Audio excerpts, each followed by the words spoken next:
You are listening to the E2C Network, where the Auburn family speaks. War Eagle Auburn fans, and welcome to Tiger Tracks, your source for Auburn track and field news and discussion.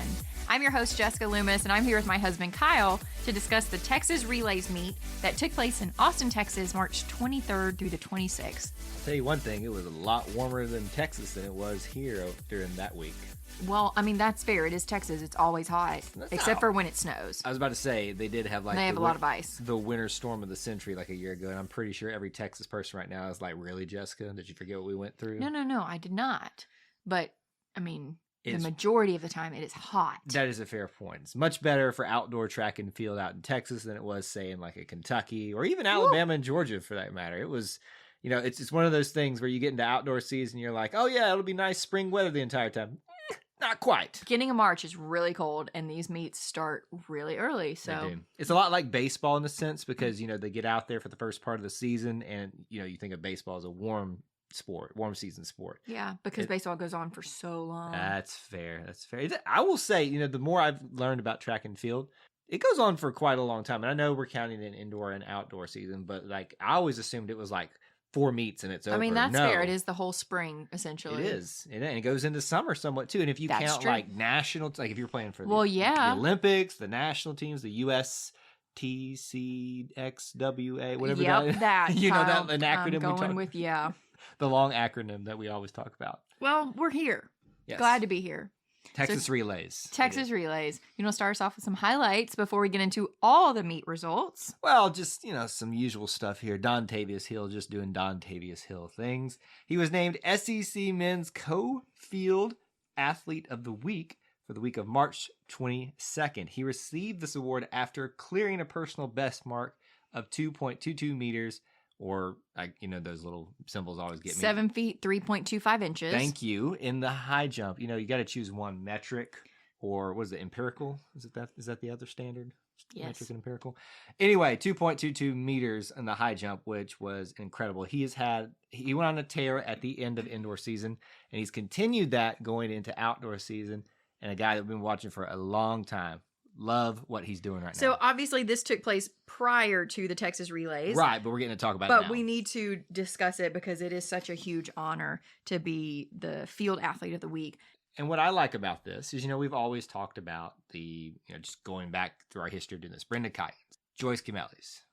You know, we've talked a lot about Presley Williams, Maddie Malone's, and Kylie Carter's. And, you know, it's nice to have some of these names that we've known about, but they're now bursting onto the national stage. And might I add, if I saw correctly on social media, Jessica, if I can use words properly, Auburn is currently ranked 15th in the nation in track and field right now. Just a little bit of somewhat breaking news as we record this on this day.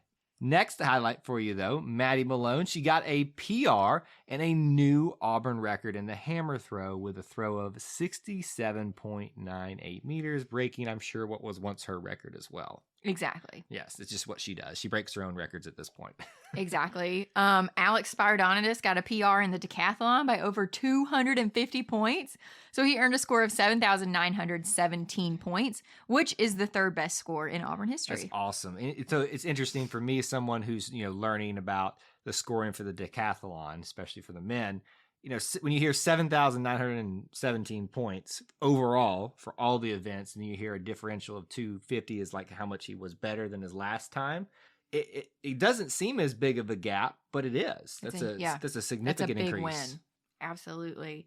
Kiara McCarroll, she won the javelin with a PR, and it's a throw of 56.56 meters.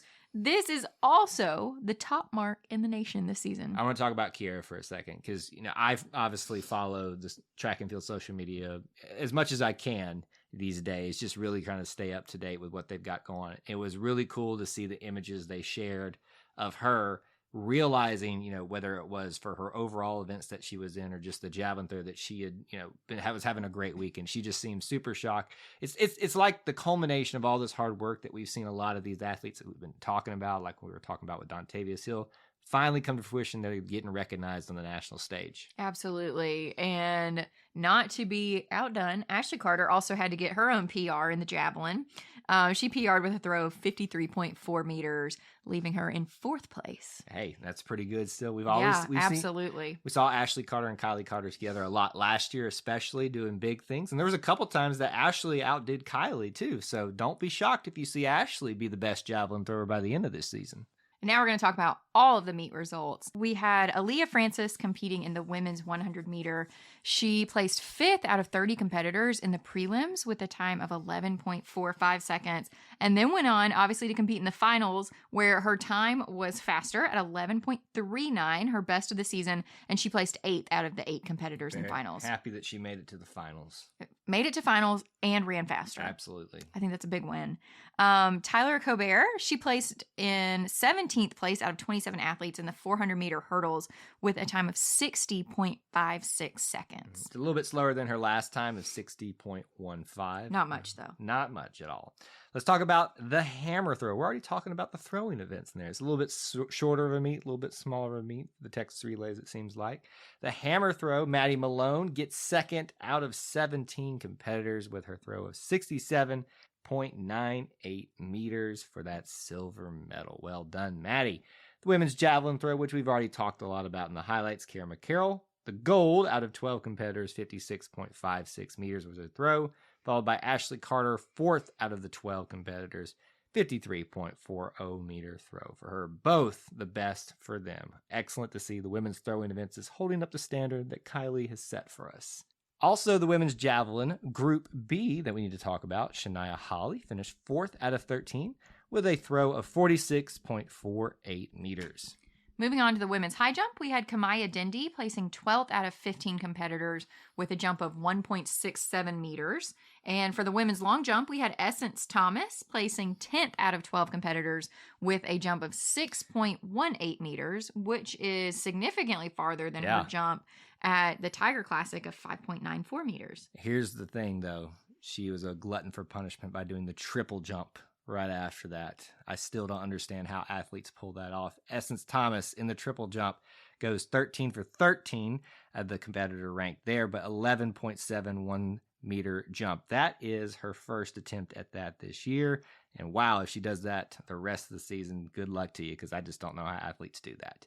Now some more throwing events. The women's shot put, Mara Hewalt, 12th out of 14 competitors, 15.51 meter throw, just a little bit shorter of what she's done at her previous outdoor meet. Moving on to the women's discus, we had Jocelyn Budwig placing 3rd out of 13 competitors with a throw of 50.68 meters, and Mara Hewalt placing 7th with a throw of 48.81 meters. Hey Auburn fans, I want to take a quick timeout from this episode to bring your attention to something very special. Here at the E2C Network, we pride ourselves on bringing you the best content for Auburn fans out there. And best of all, it's free to you. But just because it's free doesn't mean there aren't costs, especially when you have a library of hundreds of podcasts, videos, blogs, and more. Many of you have reached out and asked how you can support this network in the past. Well, now I have your answer. It's called the E2C Network Booster Club over at patreon.com/E2C Network. There you'll find a membership monthly reward system where you can sign up for as little as $1 and get different perks at different tiers. Some of those perks include things such as apparel, eligibility to join us on future podcasts, recognition as an E2C Network booster, exclusive communications, and bonus content that is available nowhere else. If you love this network and want to help us keep producing podcasts like this one, please head on over to patreon.com/E2C Network to join the E2C Network Booster Club. You can also get there by going to our website, e2cnetwork.com/support.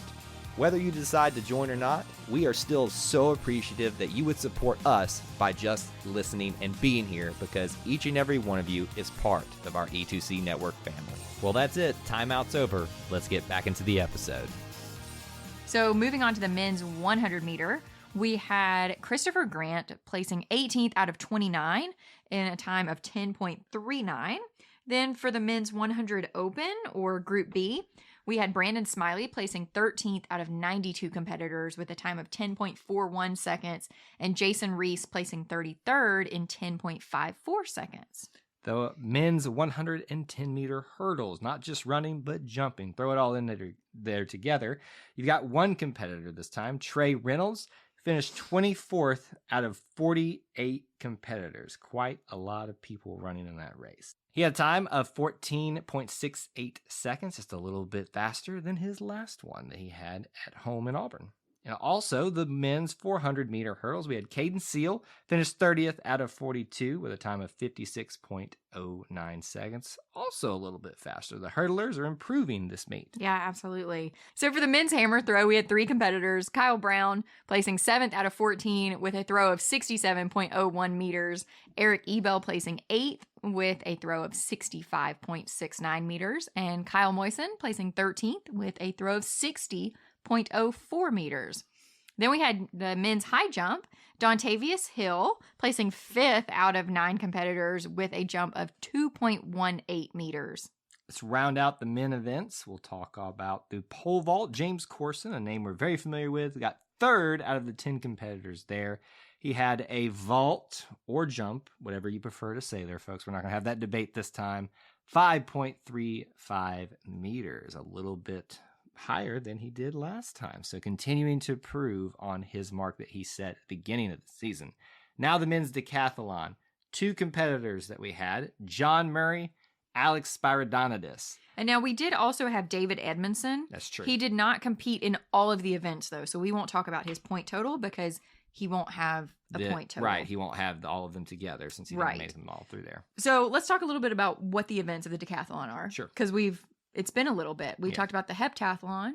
And for those of you at home, DEC means 10, if you forgot about that. 10 events. There's the 100-meter, the 400-meter, the 1,500-meter. Clearly, all of those are running events. Yes. We have the 110-meter hurdles, the high jump, pole vault, long jump, shot put, discus, and javelin. Is there anything missing from this list that we haven't talked about with individual competitors? I mean, I don't see triple jump. That's fair, but let's be honest. Or hammer throw. We've already talked about how difficult the triple jump is in of itself. Yeah. So basically, we hit all the high points. But every skill that you could have possible, somewhat distance running, long, mid-range distance. Yep. Sprints. Yep. Vaulting. Yep. Jumping. Hurdling. Putting. Shot put. That was a bad joke. Sorry. Throwing. Whatever. Tossing. Spinning. Every type of Olympic event or skill that you could display is going to be as part of this event. That's fair. So overall, there were 17 competitors for this event that scored enough to get final scores. Yes. Alex Spiridonidis placed 2nd out of 17 with his PR score of 7,917 points. John Murray placed 13th with his score of 6,632 points. Overall, really impressive performances by both men. Yes, very incredible here. So let's just talk about some of the events and how they did them. We don't have to go through all of them, maybe, but we can talk about a few of them, give you a good smattering of things here. So for the 100-meter dash, or 100-meter run, whichever you want to call that, dash, John Murray got 10.88 seconds. That got him 888 points. Alex Spiridonidis in that event got 11.19 seconds, so a little bit slower. That's not obviously his forte. It's always interesting to watch, like, in this event, what the strong points are for each. But you see, he still scored more than 800 points. Yes. So that was John Murray's highest point scoring event. Alex's highest point scoring event was 110-meter hurdles, where he had a time of 14.27 seconds, and 940 points were scored there. John actually scored 846 points. Very good score as well, with a time of 15.03. So I see down here on discus, John's got a foul Yeah. on discus. Want to explain that to us? I mean, I think it's kind of self-explanatory, but... Yeah, he didn't get a mark. So either, I assume foul. I don't know anything about discus. So Right. I wish Kyle hadn't asked me this question because I have no idea. You know, you can I'm just fake it till you make it. I'm assuming literally he fouled out. Like his foot went over Right. the line, or his throw was incorrect or something. And I think in some other events too, you're allowed so many tries before you foul out too. I think that's usually the case from what I've watched in other events. So it's not like it's a one-time thing, you messed up, you're out. You get at least like one more try at. But that's just kind of what happens. I mean, think about how hard it is to do discus, because if people have ever seen it on TV, they're like spinning, and then they stop and let it go, just like not just like a frisbee, but for us people. Yeah, it's not like a frisbee. Right, but this sucker's heavy. The concept is somewhat there, except you use your entire body, and it's also not the weight of a frisbee. So you can understand someone fouling out or not getting a mark technically on that one because of how much coordination it takes. It takes in all these events. But especially the discus, that's one I don't know that I would ever be able to master. I'd love to see you spin around with a giant frisbee. Honestly, not going to lie, I think I'd be more coordinated at it than you. Probably so. Yeah. But I wouldn't have the strength behind it that you would, but I'd be more coordinated. Yeah. So there's that. So either way, great job to our men's decathletes. Auburn actually immediately goes to another meet. April 1st and 2nd, they will compete in the Pepsi Florida Relays. Sponsored by Pepsi. It's kind of ironic that, these are really healthy athletes who definitely don't drink Pepsi, and it's sponsored by Pepsi. Texas Relays was sponsored by somebody. I can't remember who it was. It wasn't someone big like Pepsi. Yeah. But it's just funny. Longhorn Steakhouse. Go eat a steak before you go out there and run a sprint. I was thinking Texas Longhorns, Yeah, that's true. But where's Pepsi located? I can't even remember. I'm guessing Florida? I have no idea. I don't know. It is an odd sponsor. You think Gatorade, Powerade, or Power Bar, I know that's the stereotypical thing there, but it is. I even saw that on the next upcoming meets list when we were getting ready for this. I was like, Pepsi Florida Relays. To be fair, though, doesn't Pepsi make a sports drink? Like, aren't they the makers of Powerade? Well, yeah. I mean, so technically, I think Pepsi does own Powerade. No, Coke owns Powerade. Coke owns Powerade. And Gatorade's its own thing. So I think, but sometimes they have maybe contracts. Pepsi owns Propel. I don't know. This is turned terrible. into a marketing sports drink podcast all of a sudden. So anyway, looking forward to another meet April Fool's Day. My mom's birthday. Oh, I just realized that. April 1st and 2nd. So. Well, hopefully nobody will be a fool out there on the track. Oh, wow. Well, this was a really exciting meet to talk about the Texas Relays. So, War Eagle to that. War Eagle. Thank you for tuning in to today's episode on the E2C Network. On your way out, I want to remind you to stop by e2cnetwork.com. It's your one-stop shop for all our content across our podcast, YouTube channel, and much more. To stay up to date with us, make sure you're following social media accounts such as Facebook, Twitter, and Instagram. While our content here may always be Auburn sports heavy, if it's orange and blue, it's what we do. War Eagle.